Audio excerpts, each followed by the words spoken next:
Howdy partners, this is Tyson C. Remember, etc. I'll hate you for it. I'm bringing you a Dawn of War 2 Elitemod 2v2 replay, not from first person. I just really haven't been feeling up to really doing that, as it is quite difficult to talk and cast and play at the same time. Excuse me. Down here on the blue team is going to be the Warp Spider X-Arc strike case, if I'm saying that right, I hope. And me as the Space Marine Apothecary. We're going to be doing a 2v2 against Mojo Kid as the Eldar Warlock, and Hakon, a Space Marine Brother Captain, or to be more specific, Grey Knight Space Marine Brother Captain, as if you had any other choices. So right as you can see this action getting underway very quickly, using the Warlock's Destructor Beam, whatever it is called, on those Dire Avengers, doing quite a good job, able to force them off and get that early map control like you'd like, even though that is technically their natural victory point. Over here, I have already capped mine using my tacticals, I believe, to capture them 50% faster,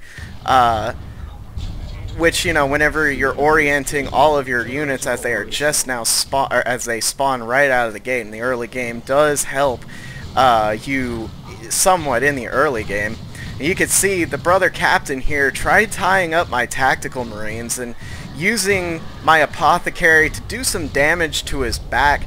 Not a whole lot, as the Apothecary is, as Codex would put it, not a melee god like the Force Commander. And you can see I'm now using my Apothecary to melee tank that Brother Captain, and retreated him just in time to keep him alive, and likewise with the Brother Captain getting forced off as well. That is the one great strength that the Grey Knights have in the early game, is their Brother Captain. So if you can get him off of the field, you can really deal with these other units. And as you can see, Strike Case, having lost already a single Guardian squad, not sure what happened, but I would suspect that it was these Guardians with a grenade or something, as taking your eyes off of your squads for even a second around Guardians can just do so much damage to you. And you can see I chose the Sanguine Sword. I know, I play Blood Angels too much, haha, whatever. But the Sanguine Sword is especially good against the Grey Knights, as they really don't have much to stop the Apothecary early on from getting into melee with their squads. And that power melee damage, along with the health regeneration and the outright powerful DPS that the Sanguine Chainsword offers, is just such an excellent weapon against that Grey Knight armor, which Space Marines tend to have a bit of a trouble penetrating in the first place. You can see right here that Strike Case, excuse me, is kitted out with the improved targeters, improving his range and range damage, and he's using it to pretty good effect, starting to whittle down those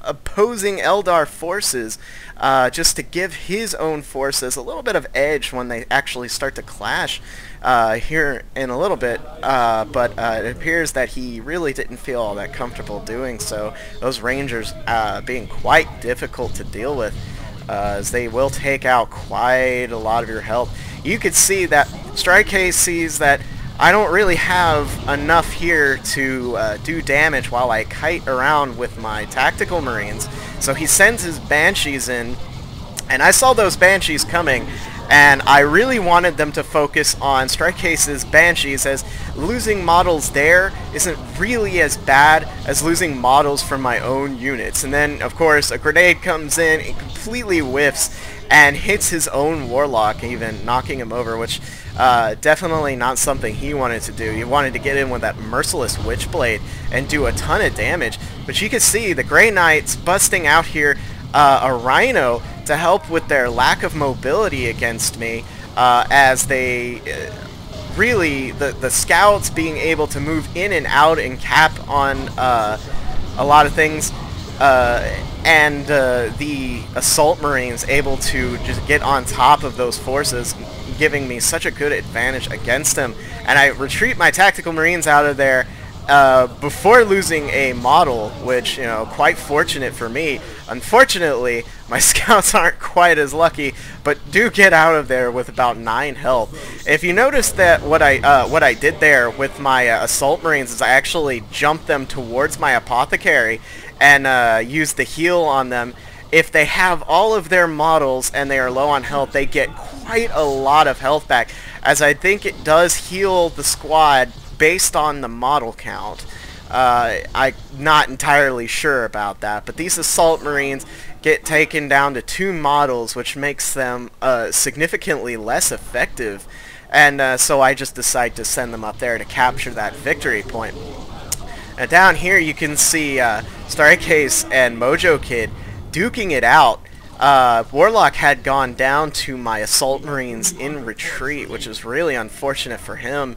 And you can see right now that Strikecase getting those double rangers to help beat down the rangers that Mojo Kid has. And you know, rangers are such a peculiar squad that most races playing against them just choose to get disruption type classes. But as Eldar, really, what are your choices when it comes to disruption classes other than just getting rangers yourself?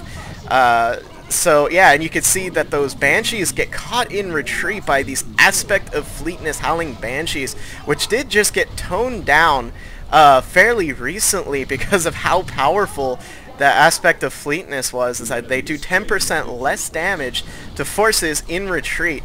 Now you can see that this Rhino is now have reinforced armor plating, which makes its armor type vehicle, as opposed to I believe it's heavy or super heavy. I'm not really entirely too sure about that. And you can see he's getting a las cannon turret, which is an excellent upgrade for this this thing, as you'll see here in a little bit. My apothecary getting into melee with that brother captain, but he has the Nemesis Force Halberd, which makes me cry every time I see it, as it is like being pounded beyond your wits. And you just lose so much to it, and it makes him quite difficult to engage in melee. And as you can see, tacticals in retreat get shot by that las cannon turret, and just like even in retreat loses that second model. And so I'm already kind of a little miffed at this Grey Knight player, as he is playing very smart and very savvy. And me, not quite so much, but against Grey Knights as Space Marines, you're going to expect to bleed a little bit. Right now, as you can see, we are significantly behind by about 100 points, and are losing map control rapidly because of this Grey Knight player and his outstanding performance and unit choice, able to really just kind of force us back into our bases and continue to do damage to us. Not only that, force us to actually reinforce. And now you can see that I'm basically forced to focus down his brother captain with all of my forces, and the Eldar player, Strikecase, coming in with those rangers, able to do quite a lot of damage by focusing down that brother captain. So we do get rid of the brother captain, and therefore all the other forces decide that they're going to pretty much get out of there, as my apothecary is up there with the sanguine chainsword and the purification rites, making basically melee not really a choice for him as of now.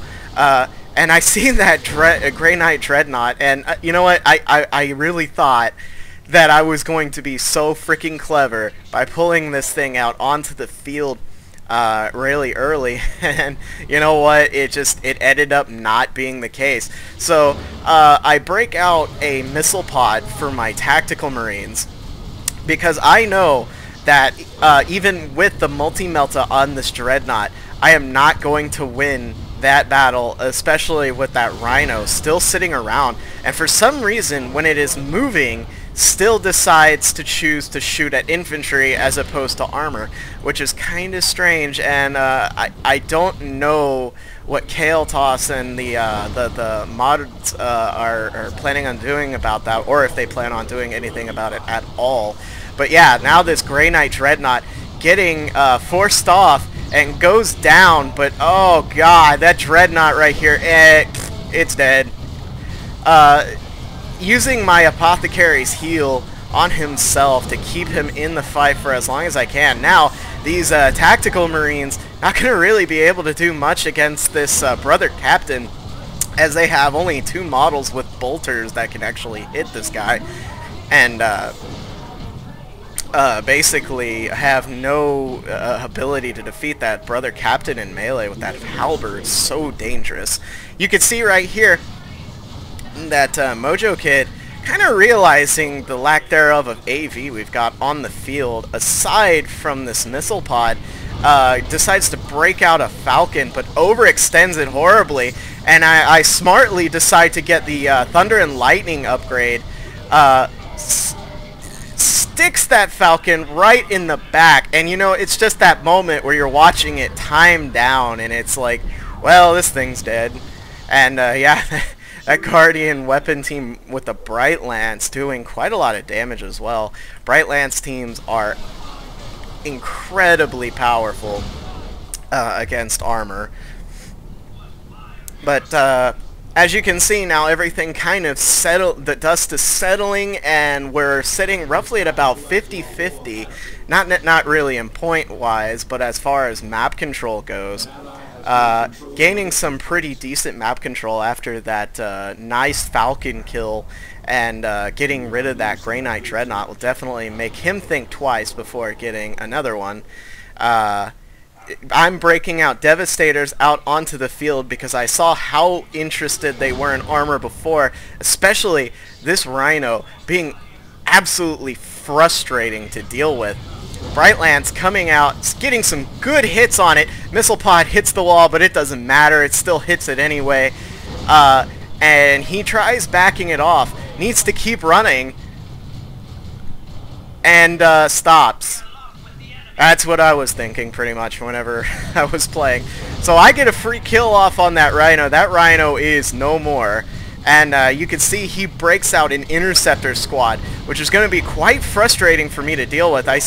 You see the Purification Rites basically paying off for themselves right then and there, knocking over those Interceptors, giving my Apothecary the heal, and basically the opportunity to continue to stand and fight against these Interceptors.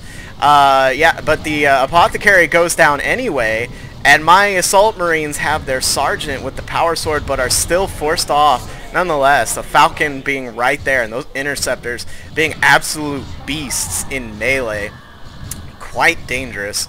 I mean, I think they actually beat Banshees in melee, if I'm not mistaken. But yeah, now you can see over here the Strike Case breaking out some Warp Spiders, and Warp Spiders are excellent units for Eldar, no matter which way you look at it. Guardian team going down, not sure where or how. I'd assume well, no, I don't see anything. Maybe Interceptors or something? I really don't know.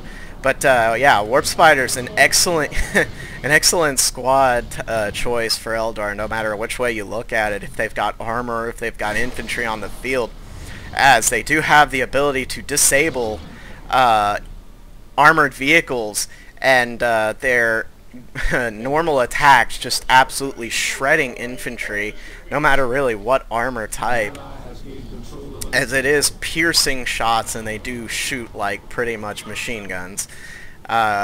I kit out my tactical marines with their sergeant and their plasma gun, and what was going through my mind was after they had lost so many armor on the field, I'm thinking that they're probably not going to go for a lot of armor, knowing that, you know, well, we've basically kitted out our whole armies to deal with it, and are probably going to go for more conventional infantry play.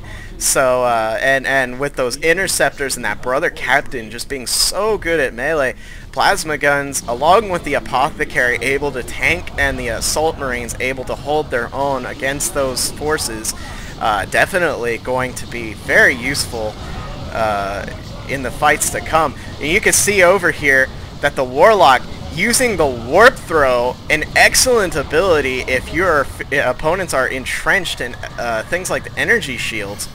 And now you can see that this Falcon, once again, overextended horribly. I set up my Devastators pretty much here because this is really where it's a lot of open ground. This is where you want your vehicles to be. A lot of mobility, open space, not a whole lot of stuff to get caught on. So I'm thinking that's pretty much where they're going to send their vehicles in the first place. And you can see that the Brother Captain now is kitted out with the Holy Armor of Titan, and the ability Immortal, giving him an incredible... is it invulnerability? I thought it was just damage reduction for the longest time. But anyway, using it while he engages my forces, my Assault Marines in melee, able to give them a run for their money, but I just run them away and bring him back in and eventually force him off. But then he comes in and drops a Land Raider Crusader, definitely choosing more powerful units over the quantity of units. And this thing is going to give us a lot of trouble. But as you can see right now, he has very few forces actually to support this Land Raider Crusader, so this might not have been such an excellent choice for him, as opposed to going maybe Paladins or something like that. But yeah, now you can see that we have a lot of the map control, but we did get forced back. And now they're starting to slowly recap a lot of their natural resource points and their victory point. And I'm telling my ally that basically it is time to do or die. That Land Raider Crusader will cause us so much trouble if we do not get rid of it. And I break out another Dreadnought just for this situation. And I have my Devastators with the las cannon, my Assault Marines with their crack... what is that? Oh yeah, Melt-A-Bomb. Sorry, not Crack Bomb. Yeah, to use on it and slow it down for my Dreadnought. And that las cannon, just able to do a lot of damage to it just in general while slowing it as well. Basically being my strategy to take out that Land Raider Crusader. But as you can see, even on its own with little to no support, able to force off my units and actually suppress some of them. And this Brother Captain coming here trying to support this Land Raider Crusader, he drops an Immolator Bomb on the middle of that blob. Probably a decent idea considering how many forces down there were actually ours. But now you can see that this Land Raider Crusader getting stuck, getting shot from the back. Not that it matters, you can't get rear shots on Land Raiders, but getting punched in the back. And at this point, I'm saying, you know, screw it. I'm just going to throw everything that I have at this thing, deal a ton of damage, and try and kill it. But holy crap, there is an Avatar out on the field, and it picks up my Devastators, stabs them, chops them to bits, and just continues killing my forces. Not really having a good time with that Avatar, but you can see that my Assault Marines coming in here. This unit does have super heavy infantry armor, so that Power Sword on that Assault Marine squad will be able to do quite a lot of damage, and the Land Raider Crusader goes down. And you can see all he has left are these two Inquisitorial Stormtroopers, and he's not really even able to focus down any of my infantry with these in-base turrets. They're really focused on that Dreadnought. I don't know if you know this, but you can actually click these things and retarget them but apparently he didn't think about doing that. This one stormtrooper squad sweating bullets as the Avatar comes in from behind to save them, and uses a Wailing Doom, but doesn't really hit any of the units, just kind of knocks them away and sends them flying. And these scouts getting away with a single model, that guy, just his life flashed before his eyes, and then boom, was dead. My Apothecary getting very low, goes down, was not paying attention, but my Dreadnought coming in here, beating up this Avatar, getting in melee, and you see he backs up into his ally's base, gets that health regeneration going on, and I believe also gives you a defense bonus for being in base. So my Dreadnought not really able to do anything, but at the same time keeping this Avatar backed up inside of his base, as I know that Dreadnought is not going to be able to escape, not with that Fire Prism and not with all those other Eldar forces out on the field. So anytime I could just keep that Avatar back away from the rest of the map and keep the caps going, that's pretty much what I had going in mind. And you could see right now that Hakon going for some Paladins, an excellent choice at this point, as really we've got pretty much all infantry. I am bringing out a Dreadnought, but Paladins are indeed heavy melee, so they could easily deal with this Dreadnought, no problem. Also very tough, and with that brother captain to support them, with the Holy Armor of Titan, Teleporter Pack, and that Nemesis Force Halberd, going to be able to easily chew through my forces like Swiss cheese. Eldar player Strike Case doing an excellent job keeping all of his forces alive. Definitely a ever-present force in this match, and you see me, I get a little zealous sometimes in my matches, if you will, and I never do quite go tier 3. Really, as Space Marines, you're not obligated to. There's plenty of alternative strategies to defeating tier 3 play than just straight up going tier 3 yourself. But some people would definitely disagree with me entirely. You could see that, Strike K is getting in there with that Warp Spider XR. The Power Blade's an awesome anti-vehicle weapon, especially with that teleport ability of his, able to get in, get out, and just do all sorts of havoc.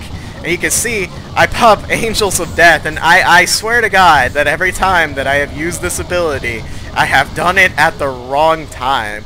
It seems like to me a very desperate ability, and it's usually at that point where it doesn't matter if you use it anyway. My Apothecary and my Dreadnought getting in on those Paladins, doing some good damage to them, but you can see that Strike Case, his Warp Spider's getting clobbered to death, even with that that teleport ability that they do have, as the Paladins can teleport themselves.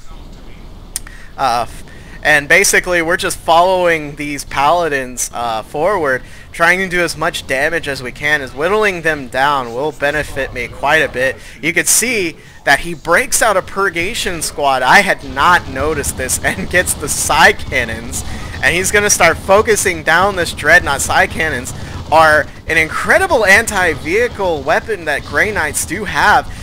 It's just they really tend to struggle with actually keeping their targets at bay. So these Paladins definitely going to be paying off for themselves in this fight, as they're able to keep my Dreadnought at bay, as well as my Apothecary, and I don't get to take the Paladins down. I was so sure that I was going to be able to get those Paladins before my Dreadnought went, but that was not the case, and my Apothecary gets taken down in retreat by a teleport from the brother captain. And yeah, a big mistake here, as you can see, I jumped in my Assault Marines to try and finish off these Paladins, as I saw they were so low, and both of my squads had their sergeants with them, but oh god, that avatar paying for himself tenfold, as well as those paladins. I lost quite a lot. Strike Case over here losing quite a bit too. His Dark Reapers no longer existing. Not sure what happened to them, but he still has these Warp Spiders, level 3 Warp Spiders. An incredible preservation of those Warp Spiders. And then you can see that these Rangers still here out on the field too, in level 2, and a level 3 squad. Excellent use of these guys. And you know what, and it's like, I saw the Fire Prism, I saw the Avatar, and I saw those Paladins, and you know what I thought? I thought Las Cannon spam, and you know what?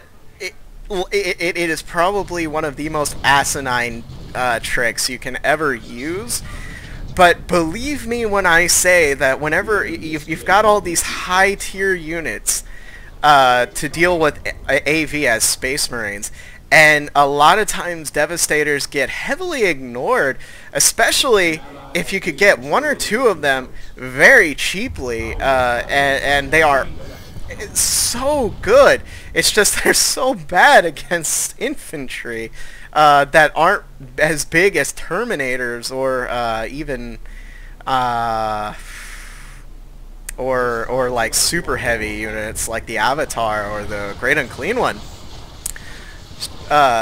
Strike Case coming in here, dropping a grenade on those Dire Avengers, doing an excellent job. That was a great grenade, forcing him off of the VP.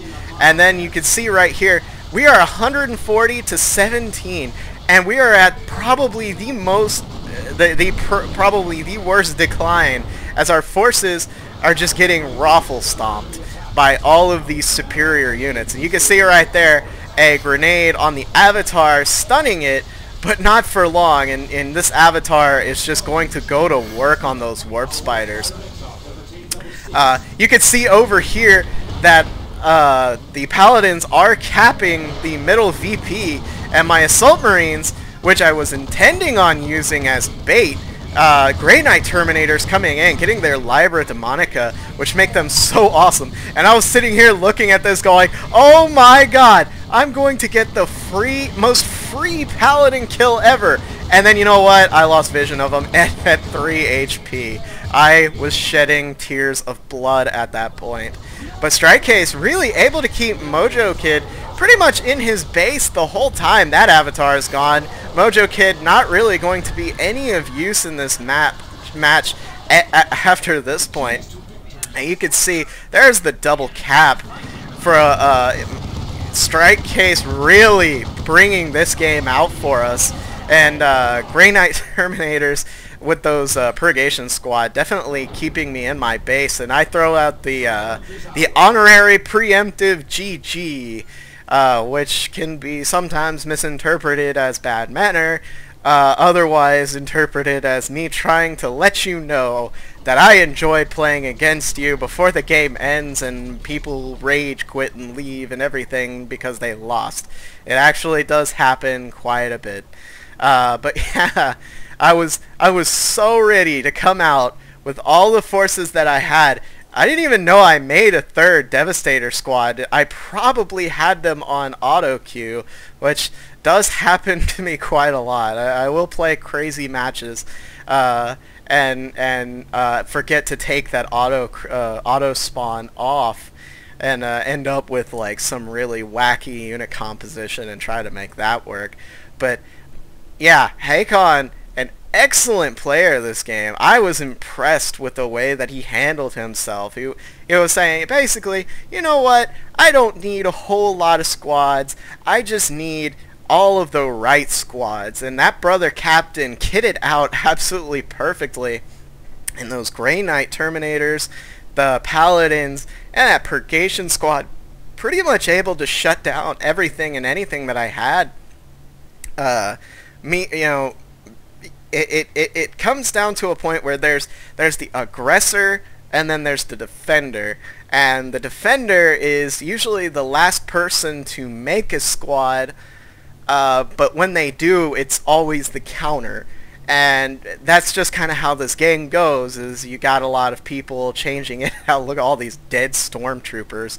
They definitely gave their lives for the Emperor. You can only imagine how these stormtroopers right here feel, walking up to this VP and just seeing all these bodies lying on the ground of other stormtroopers before them, and just being like, well, I'm not going there.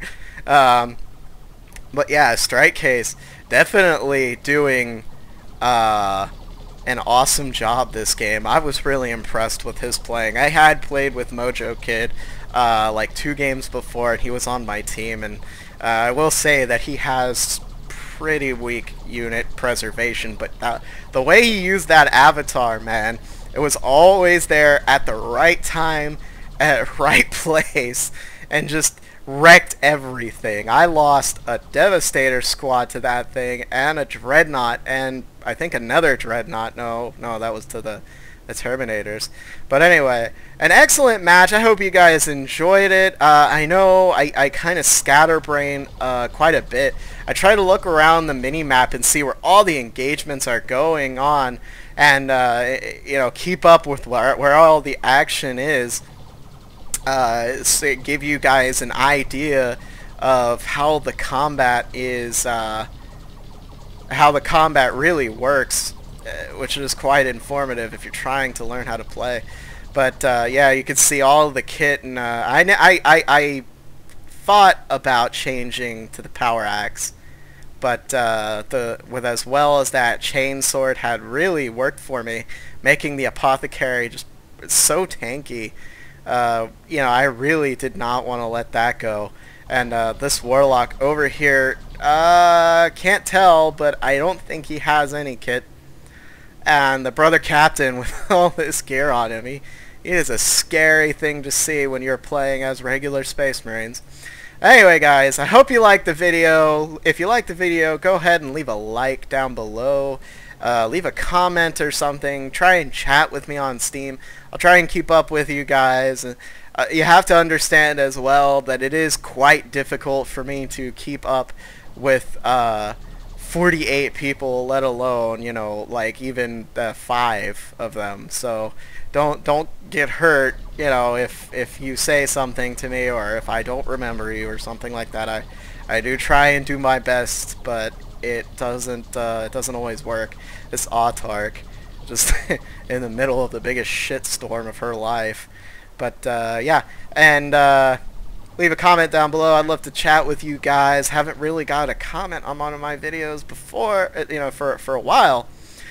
And that's pretty much my fault, because I haven't really uploaded any of these games in a while. But yeah, and if you love the video and you'd like to see more, go ahead and subscribe. I will be shelling out some more videos here. Hopefully from this perspective as well, because it really does help me kind of narrow down the ones that I can use to help people learn how to play this game, let alone Elitemod, better. But oh yeah, yeah, as well as pretty much making it easier on me, you know, to pick and choose and really keep my eyes centered around everything, as opposed to just my side of the map. So you'll be able to see, you know, what my allies are doing, what they're thinking, what they're, you know, what they're playing, and everything. Double Rangers are so good. Anyway, I'm rambling, so that's pretty much all I got to say, guys. This is I Sincere. Remember how it's said, or I'll hate you for it, and I'll catch you partners later.